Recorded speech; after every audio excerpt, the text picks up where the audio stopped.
Do you know what happens when an 11-year-old girl quietly places a handful of flowers at the edge of a royal celebration? Not in protest, not in defiance, but in memory. Because that is exactly what Princess Charlotte did on Camilla's 79th birthday.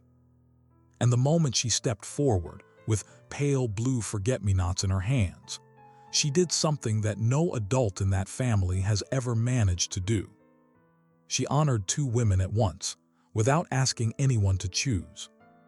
By the time you finish this video, you will understand exactly why that small gesture left Britain in tears, and why it has changed everything inside the royal family. But before we go any further, let me ask you something.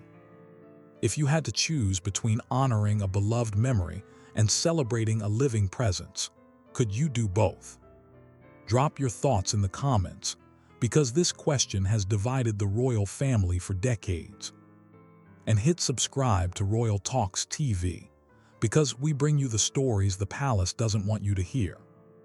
On the afternoon of Camilla's 79th birthday, the cameras were pointed at the wrong person. Every lens, every royal correspondent, every front page was trained on the Queen as she stepped out at Highgrove for a quiet family gathering on July 17th. And while the country watched the woman of the hour, almost nobody noticed the 11-year-old standing slightly apart near the garden steps. Princess Charlotte had brought something with her. A small posy of pale blue flowers, tied with a plain ribbon, held in both hands the way a child holds something they have been told matters. They were forget-me-nots, Diana's flower. And when Charlotte stepped forward and placed them not on the birthday table, but at the base of the memorial roses her father keeps at Highgrove, the mood in that garden changed in a way that no one had planned for. Here is the story. This is not just a sweet moment from a family birthday. It is the clearest sign yet of who the next generation of this monarchy has quietly decided to become. For 9 years, the public has watched Prince George as the future king and treated his younger sister as the charming afterthought, the girl who waves well and behaves at weddings. That reading was a mistake. What happened at Highgrove suggests that the child everyone overlooked may be the one who ends up carrying the most difficult inheritance in the family. The memory of a grandmother she never met. At a celebration for the woman whose name was once set against Diana's in the public imagination. The stakes here reach past one birthday. They touch how this family holds its own history. To understand why a posy of flowers could unsettle a room full of adults, we need to look at how a child becomes the quiet center of a family without anyone deciding it. Why the flowers Charlotte chose carry a meaning that goes back nearly 30 years. What royal watchers believe William has been doing to prepare his daughter for exactly this kind of moment. And how a single gesture reopened the oldest and most delicate question in the House of Windsor. The one about Diana, Camilla, and the space between them. What looked like a small act of manners was something far heavier. Princess Charlotte Elizabeth Diana was born on May 2nd, 2015. Her third name was not an accident. It was a decision made by a son who wanted his mother's name inside his daughter's from the first day of her life. That detail sat quietly in the record for years, mentioned and then forgotten, until moments like this one make it feel deliberate again. Charlotte has now grown up almost entirely in public, and yet she remains by design the least understood of the three Wales children. George carries the weight of succession. Louis carries the comic relief that every royal outing seems to need. Charlotte carries something harder to name. And until recently, the palace seemed content to let her stay in that soft focus. Highgrove itself matters to this story. It is Charles's private house, the garden he built by hand over 4 decades. And it holds a small memorial planting that the family has never made a public spectacle of. Forget-me-nots have a specific place in this family's grief. They were Diana's favorite flower. They were planted in the sunken garden at Kensington Palace for the memorial that marked what would have been her 60th year. They appeared quietly at Harry's wedding. To place forget-me-nots anywhere near a royal event is not a neutral act. Everyone old enough to remember 1997 understands the signal, even when a child does not fully understand it herself. It helps to understand how easily Charlotte has been underestimated.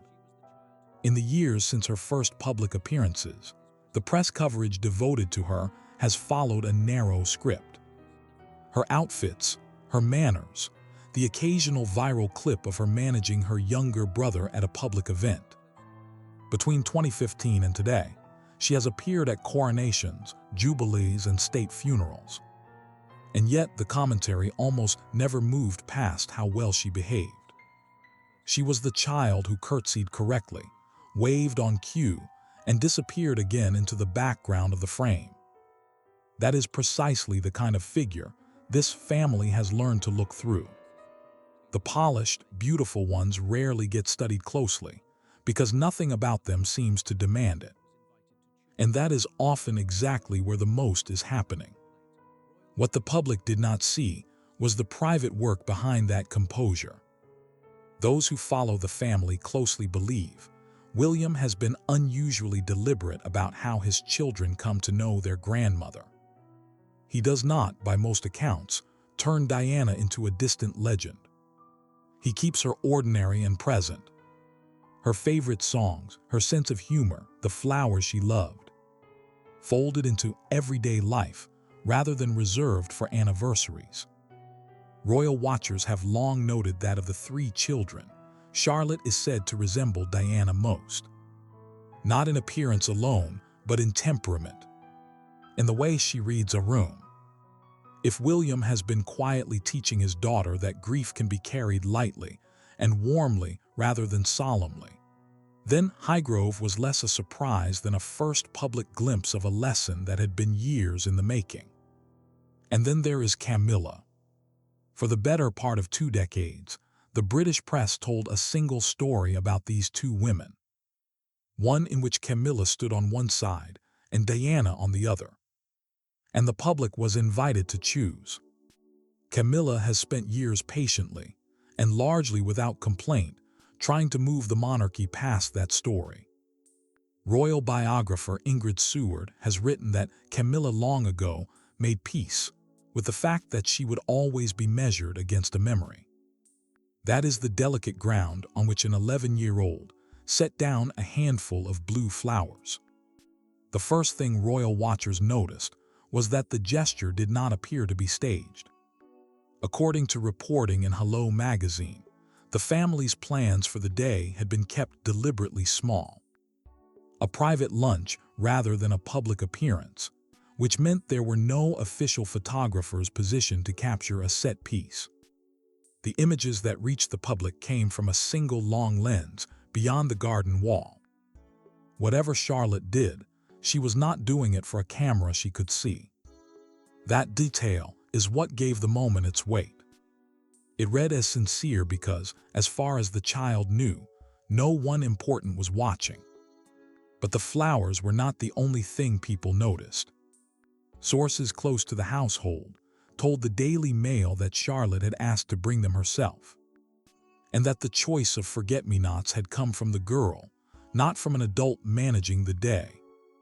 While there is no way to confirm exactly what was said inside that house, the account that has circulated is consistent.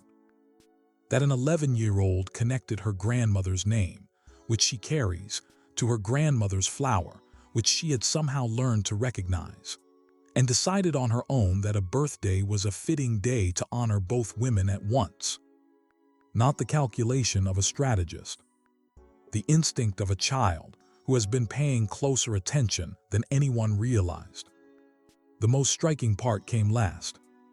Royal commentator Richard Fitzwilliams observed that the true significance was not the flowers but the timing.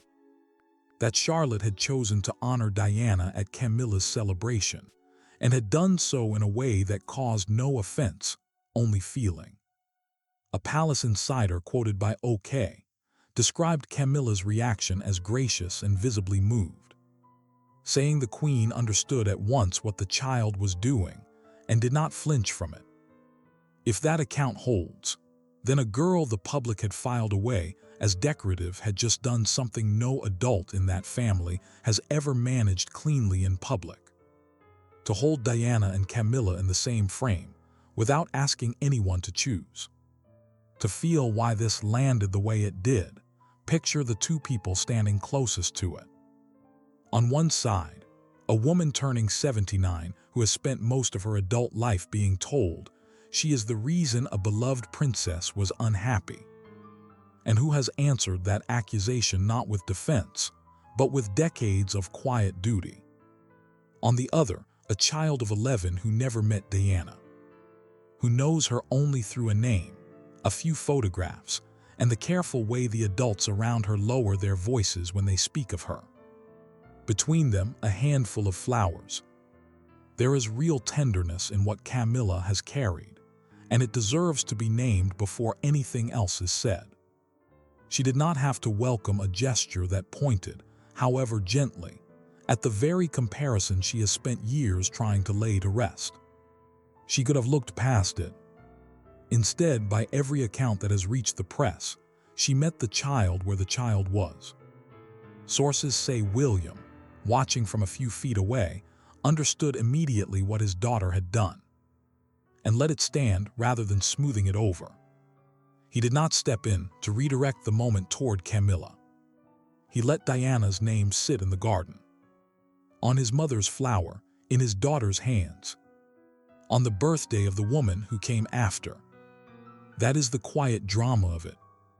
Not a confrontation, but a resolution nobody scripted.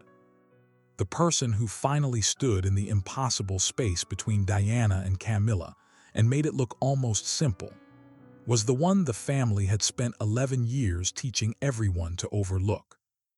What Highgrove revealed is that the emotional center of this monarchy may be shifting to a place no one was watching.